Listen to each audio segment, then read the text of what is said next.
আসসালামু আলাইকুম ওয়া রাহমাতুল্লাহি তাআলা ওয়া বারাকাতুহু। প্রিয় দর্শক, তরিকার পথে ইউটিউব চ্যানেলের পক্ষ থেকে জানাই আপনাদেরকে আন্তরিক মোবারকবাদ। আজকের আলোচনার বিষয় হলো আবে হায়াতের আসল ব্যাখ্যা। ভিডিওটির প্রথম থেকে শেষ পর্যন্ত দেখার অনুরোধ করছি এবং যারা ইউটিউব চ্যানেলের মাঝে যারা নতুন, আপনারা একটি সাবস্ক্রাইব করে আমাদের পাশে থাকার জন্য অনুরোধ করছি। আজকের বিষয় হলো আবে হায়াতের আসল ব্যাখ্যা। যা পান করিলে অমরত্ব লাভ করা যায়। এটা কেমন একটা আবে হায়াত যা পান করিলে অমরত্ব লাভ করে, যার মরণ হয় না? এই আবে হায়াত সম্পর্কে আজকের আলোচনার বিষয়ে। তো আবে হায়াত, আবুন শব্দের অর্থ হলো পানি, হায়াত মানে জীবনী পানি। আবে হায়াত মানে কি? জীবনী পানি। তাহলে আবে হায়াত শব্দটি কিন্তু ফার্সি ভাষা, ফার্সি শব্দ। এই আবে হায়াত শব্দের বাংলা হলো জীবনের পানি বা অমরত্বের পানি। যে পানীয় পান করিলে অমরত্ব লাভ করা যায় এবং যার মরণ হয় না, অমরত্ব লাভ করে, যাকে জীবনী পানি বলা হয়, এটাকে বলা হয় আবে হায়াত।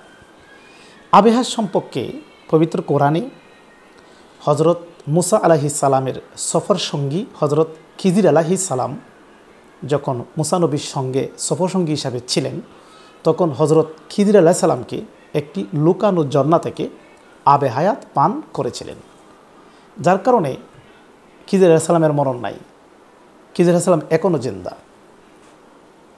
তো এখন উর্দু ভাষাবিদরা আবে হায়াত সম্পর্কে আরও রিসার্চ, গবেষণা করে, অ্যানালাইসিস করে ব্যাখ্যা দিয়েছেন এইভাবে যে আবে হায়াত মানে চিরস্থায়ী জ্ঞানের অনুসন্ধান হিসাবে বিবেচনা করা হয়। মানে চিরস্থায়ী জ্ঞানের অনুসন্ধান হিসাবে বিবেচনা করা হয় আবে হায়াতকে। আবে হায়াত এমন একটা শক্তি, এমন একটা পানীয় যেটা পান করিলে চিরস্থায়ী জ্ঞানের সন্ধান পাওয়া যায়। এবং আবে হায়াত সম্পর্কে উর্দু ভাষাবিদরা আরও লেখেন যে আবে হায়াত হলো আত্মিক মুক্তির পথে এগিয়ে নেয়। যারা আবে হায়াত পান করিবে আধ্যাত্মিকভাবে উন্নতি লাভ করিবে এবং আধ্যাত্মিকভাবে সফলকাম হবে এবং আধ্যাত্মিকভাবে সে এগিয়ে যাবে যদি সে আবে হায়াত পান করে থাকে। এই আবে হায়াত মুক্তির পথে এগিয়ে নেয়। এবং এই আবে হায়াত সম্পর্কে সুফি ইকরাম আরও বলেন যে আবে হায়াত এমন একটা পানীয়, এমন একটা পানীয় জিনিস যেটা পান করিলে এমন একটা জীবনী শক্তি আবে হায়াত, যেটা পান করিলে মাসুকের সাথে মিশে যায়। আশেক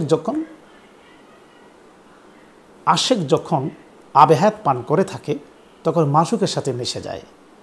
তাহলে এমন একটা জীবনী পানি, এমন একটা শক্তি যেটা পান করিলে আর্থিকভাবে সে উন্নতি লাভ করে এবং মাসুকের সাথে মিশে যায় এবং যার মরণ হয় না, যে অমরত্ব লাভ করে থাকে, সেটাই বলা হয় আবে হায়াত, যেটা হজরত খিজির আলাইহিস সালাম পান করেছিলেন।